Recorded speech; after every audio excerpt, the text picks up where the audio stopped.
ప్రజల పక్షం NITV news కి స్వాగతం. ముందుగా హెడ్లైన్స్. ఉగాది రంజాన్ పండుగల సందర్భంగా 124 మంది లబ్ధిదారులకు 1.3 కోట్ల రూపాయల ముఖ్యమంత్రి సహాయనిధి చెక్కులు పంపిణీ చేసి మదనపల్లిలో చరిత్ర సృష్టించిన ఎమ్మెల్యే షాజహాన్ బాషా. అన్నమయ్య జిల్లాలో 10వ తరగతి పరీక్షలకు సర్వం సిద్ధం. 22,000 మంది విద్యార్థుల కోసం 124 కేంద్రాలు సిద్ధం చేసినట్లు వివరాలు వెల్లడించిన DEO సుబ్రహ్మణ్యం. మదనపల్లిలో జెండాను ఆవిష్కరించి జనసేన ఆవిర్భావ దినోత్సవం ఘనంగా నిర్వహించిన జనసేన నేతలు. తనను ఇబ్బంది పెడుతున్న వారిపై అధిష్టానం నుంచి ఫిర్యాదు చేస్తా టీడీపీ యువ నాయకుడు రేపన బాబు వెల్లడి. ఇక డీటెయిల్స్ చూస్తే ఉగాది రంజాన్ పండుగ 4 రోజుల ముందుగానే మదనపల్లిలో హిందూ ముస్లిం క్రిస్టియన్ సోదరులకు ముఖ్యమంత్రి సహాయనిధి చెక్కుల పంపిణీ కార్యక్రమంతో మదనపల్లిలో సందడి నెలకొంది. మదనపల్లి నియోజకవర్గంలో పాటు పొంగనూరు తంబలపల్లి నియోజకవర్గం నుండి మదనపల్లి ఎమ్మెల్యే షాజహాన్ బాషా ద్వారా ముఖ్యమంత్రి సహాయనిధి కోసం అభ్యర్థించిన 83 మంది లబ్ధిదారులకు నేడు ఎమ్మెల్యే షాజహాన్ బాషా చేతుల మీదుగా బెంగళూరు బస్టాండ్లోని తెలుగుదేశం పార్టీ కార్యాలయంలో 1.3 కోట్ల రూపాయల చెక్కులను అందజేశారు. ఒకే రోజు ₹1 కోటి పైగా లబ్ధిదారులకు ముఖ్యమంత్రి సహాయనిధి చెక్కులను అందించి ఎమ్మెల్యే షాజహాన్ బాషా చరిత్ర సృష్టించారని పార్టీ శ్రేణులు చర్చించుకుంటున్నారు. ఈ సందర్భంగా ఎమ్మెల్యే షాజహాన్ బాషా మీడియాతో మాట్లాడుతూ కూటమి ప్రభుత్వం ఏర్పడ్డాక సుమారుగా ₹6 కోట్ల పైగా ముఖ్యమంత్రి సహాయనిధి ద్వారా లబ్ధిదారులకు చెక్కులు అందించడం జరిగిందని, నేడు ఒక్కరోజు 85 మంది లబ్ధిదారులకు ఉగాది రంజాన్ పండుగ సందర్భంగా ₹1 కోటి చెక్కులు అందించడం చాలా సంతోషంగా ఉందని అన్నారు. ముఖ్యమంత్రి పెద్దలు చంద్రబాబు నాయుడు పేదల పక్షాన ఆలోచిస్తూ వివిధ అనారోగ్య సమస్యలతో ఆసుపత్రిలో చికిత్స పొందిన బిల్లును ముఖ్యమంత్రి సహాయనిధి ద్వారా తిరిగి అందించడం చాలా సంతోషమని అన్నారు. ఈ కార్యక్రమంలో town bank chairman Nadula Vidyasagar, Naveen Chowdary, Neelakantha, Katti Lakshmana, Chippili Gurunath, Reddy Rayal, councillor Nagarjuna Babu, Phanikar Reddy, Vijayamma, Sripathi, KV Nagaraju, Ramesh Reddy, Bharathi Naidu పెద్ద ఎత్తున లబ్ధిదారులతో పాటు తెలుగుదేశం శ్రేణులు కూడా పాల్గొన్నారు. లబ్ధిదారులు ఎవరైతే ఉన్నారు, ఎవరైతే సీఎం గారు బయట అయితే ఖర్చు పెట్టిన డబ్బులు ఇచ్చిన నాకు చెప్పిన వరకు వాళ్ళ ఇళ్ళకే తెచ్చిస్తున్నాను. కాకపోతే ఉగాది రంజాన్ పండుగ 2 ముందరే ఉన్నాయి. ఇప్పుడు వచ్చి 1 రోజు 2 రోజులు 3 రోజులు లేట్ అయితే మీరు పండుగలకు అవసరాలకు మీరు ఖర్చు పెట్టుకోవాల్సి వస్తుంది. ఈ డబ్బులు మీకు తోడవుతారని చెప్పి ఒక ఆలోచనతో నేను ఈరోజు ఈరోజు ఉగాది రంజాన్ చెక్కుల మేళ అని చెప్పి ఒక పేరుతో ఈరోజు చెప్పడం జరిగింది. 124 మందికి చెక్కులు ఈరోజు ఇస్తున్నాము. ₹1,03,00,000 చెక్కు పెద్ద చెక్ అంటే ₹6,67,000 మొదలుపెట్టి ఎవరైతే రెడ్డి అక్షిత్ గారికి అక్కడ నుంచి స్టార్ట్ చేసి అక్కడ నుంచి ₹40,000 వరకు లాస్ట్ చెక్ ఉంది. ఆ విధంగా ఈరోజు చెక్కుల పంపిణీ కార్యక్రమం పెట్టాము. ఇది ఒక బాధ్యత కలిగిన వ్యవస్థ. ఎవరైతే ప్రజాప్రతినిధి ప్రజల్లో ఉంటారో, నిత్యం మనం ప్రజల్లో పనిచేస్తామో దానికి నిదర్శనం ఈరోజు చెక్కుల పంపిణీ తెలియజేస్తున్నారు. ఎక్కడ ఎవరు తీసుకుని వచ్చి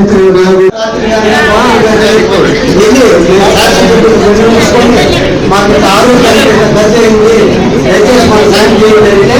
వెంటనే ఆయన తన పిఎం రూపాల్ సార్ గారికి ఆయన పడకుండా అన్ని క్లియర్ చేసి ఈ బిల్లులన్నీ రావడానికి ముఖ్య కారణాలు మన శాసనసభ్యులకు తెలుపుకుంటూ మనము ఎల్లవేళలా ఆయన వెనుకగా ఉండాలని కోరుకుంటున్నాం.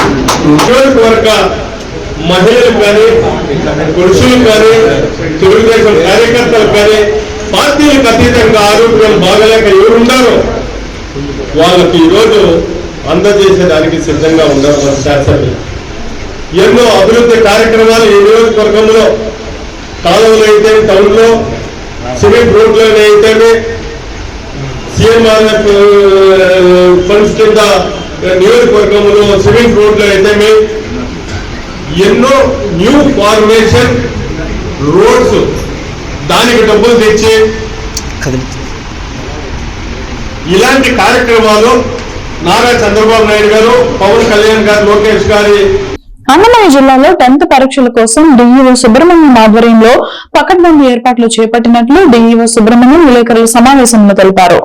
ఈ సందర్భంగా ఆయన మీడియాతో మాట్లాడుతూ అన్నమయ్య జిల్లా వ్యాప్తంగా 22,149 మంది విద్యార్థులు 10వ తరగతి పరీక్షలకు హాజరవుతున్నారని, జిల్లా వ్యాప్తంగా 124 పరీక్ష కేంద్రాలను ఏర్పాటు చేసినట్లు డీఈఓ తెలిపారు. సోమవారం ఉదయం పరీక్ష కేంద్రాలకి పరీక్ష సమయం కంటే అర్ధగంట ముందుగా పరీక్ష కేంద్రాల వద్దకు విద్యార్థులు చేరుకోవాలని సూచించారు. పరీక్ష కేంద్రాల వద్ద పటిష్టమైన బందోబస్తు ఏర్పాటు చేయడం జరిగిందని, ఒత్తిడి లేకుండా పరీక్షలు రాయాలని విద్యార్థులకు సూచించారు. పరీక్ష కేంద్రాల వద్ద హెల్త్ కిట్లను వైద్య ఆరోగ్య శాఖ అధికారులు ఏర్పాటు చేశారని, ప్లేయింగ్ స్క్వాడ్, సిట్టింగ్ స్క్వాడ్ నిత్యం పరీక్ష కేంద్రాల వద్ద పర్యవేక్షిస్తారని తెలిపారు. అన్ని ఏర్పాట్లు కూడా మన విద్యాశాఖ పూర్తి చేసింది. ఇప్పటికే 124 కేంద్రాలకు గాను 248 మంది చీఫ్ సూపరింటెండెంట్లు అయితేనేమి, తర్వాత డిపార్ట్మెంటల్ ఆఫీసర్లను నియమించడం జరిగింది. అదేవిధంగా 1177 మంది ఇన్విజిలేటర్స్ నియామకం జరిగింది. అలాగే విద్యార్థులకు కావాల్సినటువంటి పరీక్షా కేంద్రాల్లో అన్ని ఏర్పాట్లు చేయడం జరిగింది. అందులో భాగంగా తాగునీరు అయితేనేమి, తర్వాత వాష్రూమ్స్ అయితేనేమి, బెంచీలు, ఇతర సౌకర్యాలు కూడా ఏర్పాటు చేయడం జరిగింది. అలాగే మనకు గౌరవ కలెక్టర్ గారు మిగిలిన అన్ని లైన్ డిపార్ట్మెంట్స్తో ఒక సమావేశం నిర్వహించి మిగతా డిపార్ట్మెంట్ డిఎంఎన్హెచ్ఓ గారు అయితేనేమి, ఏపీఎస్ఆర్టీసీకి, ఏపీఎస్పీబీసీఎల్కి వాళ్ళకు కూడా తగిన ఏర్పాట్లు చేయమని చెప్పారు. ఇందులో భాగంగా మనకు హెల్త్కి సంబంధించినటువంటి హెల్త్ డిపార్ట్మెంట్ వారు ప్రతి చోట ఒక మెడికల్ క్యాంప్ ఏర్పాటు చేయడం జరుగుతోంది. రెవెన్యూ డిపార్ట్మెంట్ వాళ్ళు 144 సెక్షన్ విధించేసి చుట్టూ ఎక్కడ కూడా జిరాక్స్ సెంటర్లు లేకుండా చేయడం జరుగుతోంది. పోలీస్ డిపార్ట్మెంట్ వాళ్ళు అక్కడ పరీక్షా కేంద్రాల్లో చుట్టుపక్కల ఎలాంటి అవాంఛనీయ సంఘటనలు జరగకుండా తగిన జాగ్రత్తలు తీసుకోవడం జరిగింది. ఏపీఎస్ఆర్టీసీ వారు కూడా దీనికోసం ప్రత్యేకంగా బస్సులు అవసరమైన చోట ఏర్పాటు చేస్తామని చెప్పడం, తర్వాత మనకు పరీక్షా కేంద్రాలకు రావడానికి తగిన సమయంలో ఈ విద్యార్థులకు హాల్ టికెట్ చూపిస్తే ఫ్రీగా కూడా బస్సు ఏర్పాటు చేయడం జరుగుతోంది. అలాగే మనకు కూడా ఇక్కడ కంట్రోల్ రూమ్ ఒకటి ఏర్పాటు చేశాం. ఎవరికైనా ఏదైనా సందేహాలు ఉంటే రేపు ఉదయం సోమవారం ఉదయం నుంచి కూడా కంట్రోల్ రూమ్ మనకు అమలులోకి వస్తుంది. కంట్రోల్ రూమ్ నెంబర్ వచ్చేసి 9100040686. Rayalaseema co convener Gangarapu Ramadas Chowdary, AMO chairman Jangala Sivaram ఆధ్వర్యంలో జన సైనికులు కదం తొక్కారు. లాభాల గంగమ్మ ఆలయంలో ప్రత్యేక పూజలు నిర్వహించి పార్టీ పటిష్టత కోసం మొక్కులు చెల్లించుకున్నారు. ఈ సందర్భంగా వారు మాట్లాడుతూ పవన్ కళ్యాణ్ తనకు చెప్పిన భావోద్వేగపూరిత మాటల్లో గుర్తు చేసుకున్నారు. నన్ను నమ్మి చేయి పట్టుకున్న వాడిని ప్రాణం పోయిన వదల్లో అన్న జనసేనాని మాటే తమకు కొండంత ధైర్యమని ప్రకటించారు. అడవి ప్రాంతాల్లో రోడ్ల నిర్మాణం నుండి సామాన్యుడి కష్టాల వరకు నిరంతరం ప్రజల పక్షాన పోరాడుతున్న జనసేనాని ఆశయాలే తమకు మార్గదర్శకం చాటి చెప్పారు. వీర మహిళలు జన సైనికులు భారీ సంఖ్యలో పాల్గొని ఈ వేడుకను విజయవంతం చేశారు. నమస్కారం. ఈరోజు చాలా సంతోషం. ఎందుకనగా మా జనసేన పార్టీ ఆవిర్భావ దినోత్సవం 12 సంవత్సరాలు పూర్తి చేసుకుని 13వ సంవత్సరంలో అడుగుయింది. ఈ 12 సంవత్సరాల్లో మా అధ్యక్షుడు పవన్ కళ్యాణ్ గారు జనసేన పార్టీ పెట్టినప్పటి నుంచి ఎన్నో ఒడిదుడుకులకి, ఎన్నో అవమానాలకి, ఎన్నో కష్టాలకి, ఎన్నో నష్టాలకి కరెక్ట్ చెప్పాలంటే పార్టీ పెట్టాల్సిన అవసరము పవన్ కళ్యాణ్ గారికి లేదు. ఇంత కష్టపడాల్సిన అవసరము పవన్ కళ్యాణ్ లేదు. ఇంత అవమానపడే అవసరము పవన్ కళ్యాణ్ లేదు. 1 గంట షెడ్యూల్ ఇస్తే షూటింగ్కి ₹1 కోటి ఇస్తాం. అంత డబ్బు సంపాదన ఉన్నా కూడా ప్రజలకు మేలు చేయాలని, ఆంధ్రప్రదేశ్ ప్రజలకు మేలు చేయాలని ఆ రోజు ఎంత కష్టంగా ఉన్నా కూడా ఒక పార్టీ పెట్టడం జరిగింది. అదే జనసేన పార్టీ. జనసేన పార్టీ పెట్టినప్పుడు 2014లో ఇండైరెక్ట్గా తెలుగుదేశం పార్టీకి సపోర్ట్ ఇవ్వడం జరిగింది. అప్పట్లోనే నాట్ ఫర్ వైసీపీ, ఇండైరెక్ట్గా తెలుగుదేశం, ఇండైరెక్ట్గా ఆల్మోస్ట్ డైరెక్ట్ బట్ ఎక్కడ పోటీ చేయలేదు, డైరెక్ట్గానే తెలుగుదేశం పార్టీకి సపోర్ట్ ఇవ్వడం జరిగింది. తెలుగుదేశం పార్టీ రూలింగ్లోకి వచ్చింది. 2019 వరకు రూలింగ్లో ఉన్నింది. దాని తర్వాత వైఎస్ఆర్సీపీ గెలిచింది. ఆ 2019 వరకు మా పార్టీ అలా కొనసాగుతూ ప్రజల్లో ఉండి ప్రజల కష్టాలు, ఆ ఊరి కష్టాలు, ఈ రాష్ట్ర కష్టాలు అన్నీ కూడా గుర్తించి ఎక్కడ సమస్య ఉంటే ఆ సమస్య మీద పోరాటం చేసిన అతి పెద్ద నాయకుడు పవన్ కళ్యాణ్ గారు.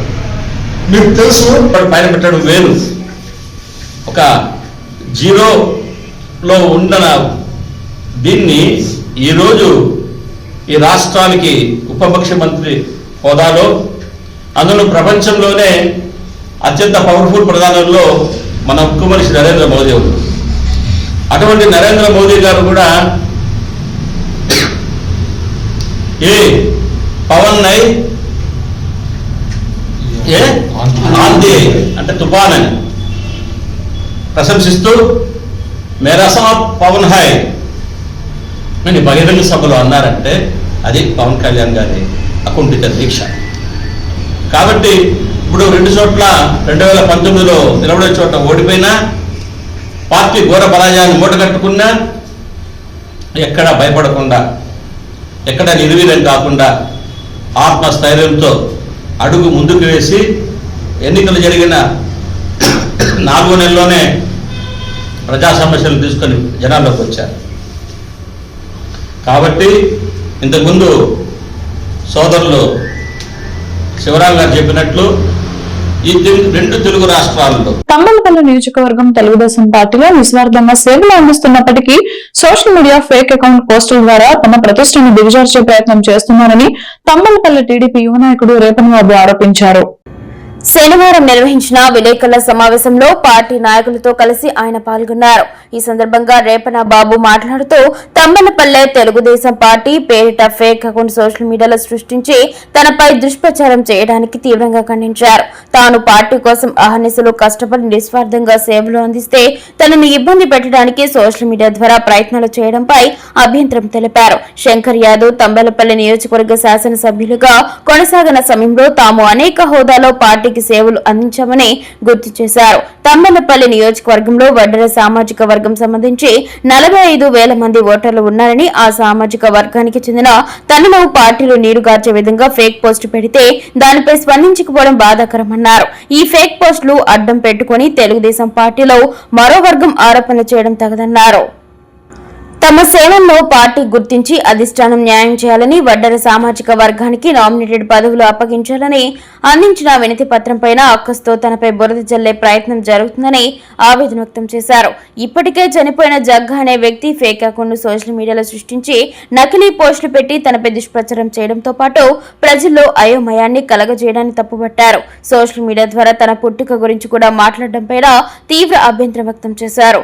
పార్టీ బలోపేతానికి తాము సర్వస్వం ద్వారా పోసామని గుర్తు చేశారు. తెలుగుదేశం పార్టీలో చురుగ్గా సేవలందిస్తున్న తనను బయటకు పంపించేయాలనే ఉద్దేశంతోనే సోషల్ మీడియా ద్వారా తప్పుడు ప్రచారం చేస్తున్నారని విమర్శించారు. ఈ సమావేశంలో తంబలపల్లి మండలం వడ్డెర సంఘం అధ్యక్షులు రేపన మల్లికార్జున, నాయకులు రేపన రెడ్డప్ప, ఉప్పుతోళ్ల శివరాం, బండి గోపాలకృష్ణ, రేపన శ్రీనివాసులు, రేపన బాబు యువత పాల్గొన్నారు.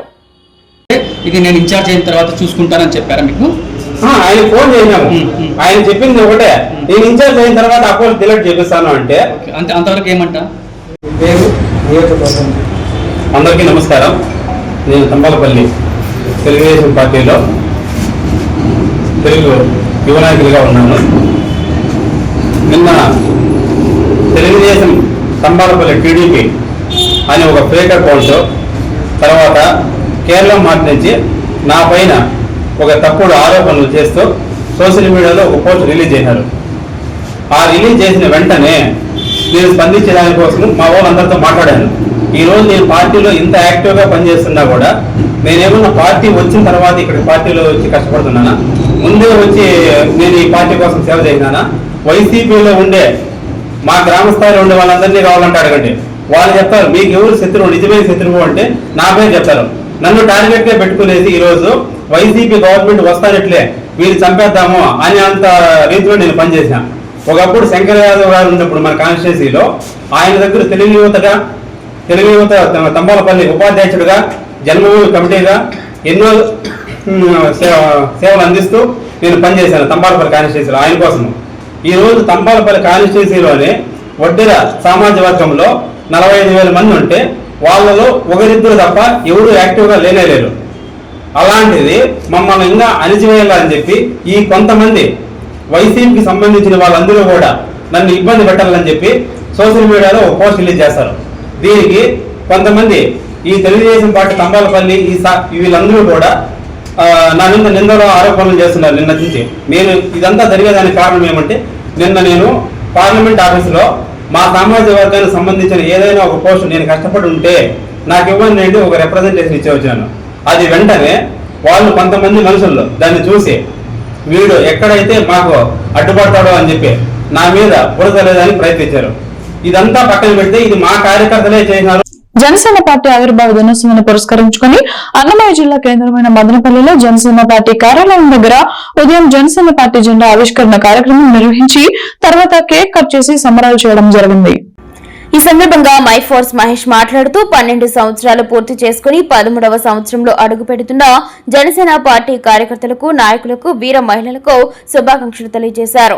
150 మందితో పార్టీ ప్రారంభమై నేడు తెలుగు రాష్ట్రాలతో పాటు కర్ణాటక, మహారాష్ట్ర, కేరళ, తమిళనాడుతో పాటు వివిధ రాష్ట్రాల్లో జనసేన పార్టీ క్రియాశీలక సభ్యత్వం ద్వారా అన్ని రాష్ట్రాల్లో జనసేన పార్టీ జెండా ఎగురవేస్తున్న ఈ తరుణంలో 13వ జనసేన పార్టీ ఆవిర్భావ సభను మదనపల్లిలో ఘనంగా నిర్వహించుకోవడం సంతోషంగా ఉందని, అలాగే ఇప్పుడు జరుగుతున్నటువంటి జనసేన పార్టీ క్రియాశీలక సభ్యత్వ నమోదు కార్యక్రమాన్ని మరింత విస్తృతంగా నిర్వహించి రాష్ట్రంలో 26 జిల్లాల్లో అన్నమయ్య జిల్లా మొదటి స్థానంలో నిలబడే విధంగా ప్రతి ఒక్కరూ క్రియాశీల సభ్యత్వ నమోదు కార్యక్రమాన్ని ముందుకు తీసుకువెళ్లాలని తెలిపారు. మదనపల్లి ఇండస్ట్రియల్ ఎస్టేట్ ఏపీఐఏసీ ఆఫీస్ దగ్గర జనసేన పార్టీ మహిళా నాయకురాలు జయభావయ్య ఆధ్వర్యంలో అన్నదాన కార్యక్రమం నిర్వహించి తర్వాత అన్నమయ్య జిల్లాలో అత్యధిక సంఖ్యలో మెంబర్షిప్స్ చేసిన జనసేన సాధకులు అందరికీ సన్మాన కార్యక్రమం నిర్వహించారు. జనసేన పార్టీ క్రియాశీలక సభ్యత్వ నమోదు సాధకులు అందరూ మరింత బాధ్యతగా తీసుకుని అత్యధిక సంఖ్యలో మెంబర్షిప్లు చేయాల్సిందిగా కోరారు. ఈ 13వ జనసేన పార్టీ ఆవిర్భావ దినోత్సవాన్ని ఇంత ఘనంగా జరుపుకోవడం కోసం సహకరించిన ప్రతి ఒక్కరికి కృతజ్ఞతలు తెలియజేశారు. ఈ కార్యక్రమంలో జనసేన పార్టీ చిత్తూరు జిల్లా లీగల్ సెల్ అధ్యక్షులు అమర్నారాయణ, జనసేన పార్టీ సీనియర్ నాయకులు సందీప్ రెడ్డి, జయభవ్య, శోభ, రమణారెడ్డి, అప్సర్ నాగేంద్ర మరియు తంబలపల్లి నియోజకవర్గం నాయకులు సద్దికుటి హరినాథ్, రెడ్డి మోహన్ రాజారెడ్డి, శెట్టి రాజేష్ తదితరులు పాల్గొన్నారు. గంగవరం మండలం హెచ్పీ గ్యాస్ డీలర్స్ తో ప్రజలు వాగ్వాదం పెట్టుకున్నారు. దీంతో గ్యాస్ గోడౌన్ డీలర్ షట్టర్ దించి తాళాలు వేశారు. సమాచారం అందుకున్న పోలీసులు ఘటనా ప్రాంతానికి చేరుకుని ప్రజలకు నచ్చజెప్పారు. బాధితులు మాట్లాడుతూ 5 నుండి 10 రోజుల వ్యవధి అవుతున్నా తమకు ఇంతవరకు గ్యాస్ అందలేదు అంటూ ఇంట్లో చిన్నపిల్లలు, వృద్ధులు ఉన్నారు, ఎలా తినేది అంటూ ఆగ్రహం వ్యక్తం చేశారు. గ్యాస్ ఉంది, మీ ఇళ్ల వద్దకే పంపిస్తామంటూ బొకాయిస్తున్నారు. సంబంధించిన అధికారులు తమకు గ్యాస్ అందేలా చర్యలు తీసుకోవాల్సిందిగా డిమాండ్ చేశారు. ఇదే విషయంపై సిఐ రామ్ భూపాల్ మాట్లాడుతూ గ్యాస్ కొరత అనేది అబద్ధం, ఓటీపీ వచ్చిన వారి ఇళ్ల వద్దకే గ్యాస్ అందేలా డీలర్స్ తో మాట్లాడడం జరిగింది. వదంతులు నమ్మకుండా ప్రజలు సమయం పాటించాలని కోరారు. పోలీసు వారి విజ్ఞప్తి, అదేవిధంగా రెవెన్యూ వాళ్ళ తరఫు నుంచి కూడా చెప్తున్నాము, మనకు భారతదేశంలో ఎక్కడ గ్యాస్ కొరత లేదు. ఇవి కేవలం వదంతులు మాత్రమే. ఈ వదంతులు వ్యాపించడం వల్ల ప్రజలను కొద్దిగా ఆందోళన నెలకొని ముందస్తుగా గ్యాస్ సిలిండర్ బయట పెట్టుకోవాలనే ఉద్దేశంతో ప్రజలు బయటకు వచ్చి తీసుకోవడానికి వస్తున్నట్టున్నారు. ఇప్పుడు ప్రస్తుతం అయితే గ్యాస్ కొరత ఎక్కడా లేదు. ఇప్పుడు వచ్చిన గ్యాస్ కూడా సఫిషియెంట్ గా ఉంది. ఓటీపీ వచ్చిన వాళ్ళకు డోర్ డెలివరీ చేస్తారు. ఆ విధంగా గ్యాస్ ఏజెన్సీలకు కూడా మేము రెవెన్యూ తరఫు నుంచి, పోలీస్ తరఫు నుంచి కూడా వాళ్ళకి ఇన్స్ట్రక్షన్స్ ఇస్తాము. దయచేసి ప్రజలు సమయం పాటించి వాళ్ళ ఇళ్లలో ఉంటూ ఏదైనా కాంటాక్ట్ నెంబర్ ద్వారా, మీకు గ్యాస్ ఏజెన్సీ కాంటాక్ట్ నెంబర్ ద్వారా మీకు ఓటీపీ వచ్చినట్టు వాళ్ళకి తెలియజేసి డోర్ డెలివరీ చేయించుకోండి. ఏదైనా వాళ్ళకు ఇబ్బందులు ఉంటే కూడా మీరు దయచేసి ఆ వదంతులు కానీ ఏమి నమ్మకండి. ఏదైనా ఇబ్బందులు ఉంటే కూడా టోల్ ఫ్రీ మన గ్యాస్ ఏజెన్సీ కానీ పోలీస్ వాళ్ళకి కానీ తెలియజేస్తే వాళ్ళని ఏజెన్సీ వాళ్ళతో మాట్లాడి మేము మీ యొక్క సమస్యని సామరస్యంగా మీకు గ్యాస్ సకాలంలో అందే విధంగా మేము సహకరిస్తామని తెలియజేసుకుంటున్నాం. అడిగినాం సార్, ఈరోజు రమ్మని చెప్పినాడు. ఎంఈఓ సార్ లెటర్ కూడా తీసుకురమ్మని చెప్పినాడు. తీసుకుని వస్తే ఈరోజు క్లోజ్ చేస్తున్నారు. సిలిండర్లు ఉన్నాయంట, 350 సిలిండర్లు ఉన్నాయంట సార్. తెల్లారి 7 గంటల కోసం ఫోన్ చేసినాము. ఈ రోజు రేపు అని చెప్పి వీళ్ళు పొడిగించినారు. సిలిండర్ ఉన్నాయో లేదో మాకు తెలియదు, కానీ ఈ రోజు అయితే ఖచ్చితంగా ఇస్తామని చెప్పినారు. 8 గంటల నుంచి ఇక్కడ వెయిట్ చేసినాము. వెయిట్ చేయడాక జనాలు అందరికీ అదే మాట చెప్పడంతో అందరూ ఏకదాటిగా ఒకేసారి రావడంతో సిలిండర్లు అయితే జనాలు ఎక్కువైపోయి సిలిండర్ ఇస్తామని చెప్పినారు. మాకు చీటీ కూడా ఇచ్చినారు. 40 చీటీలు ఇచ్చినారు 40 మందికి. ఒక సైడ్ లైన్లో నిలబడి సిలిండర్ ఇస్తామని చెప్పారు.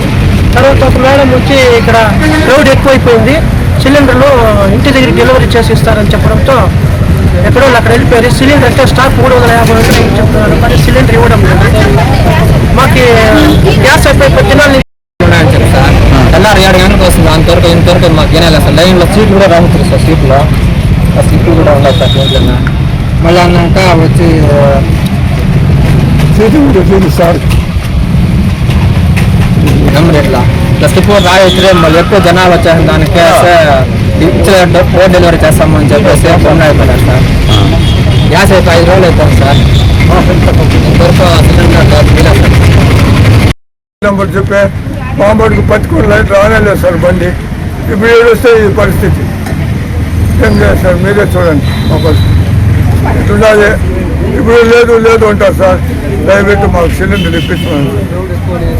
మదనపల్లి సమీపంలో గల మిట్స్ డీమ్డ్ యూనివర్సిటీలోని మేనేజ్మెంట్ స్టడీస్ విభాగం నందు అసిస్టెంట్ ప్రొఫెసర్ గా పనిచేస్తున్న ఇస్మాయిల్ కు కడపలోని యోగిభూమ యూనివర్సిటీ నుంచి డాక్టరేట్ పట్టాను పొందినట్లు యూనివర్సిటీ ఉపకులపతి డాక్టర్ సి యువరాజ్ తెలిపారు.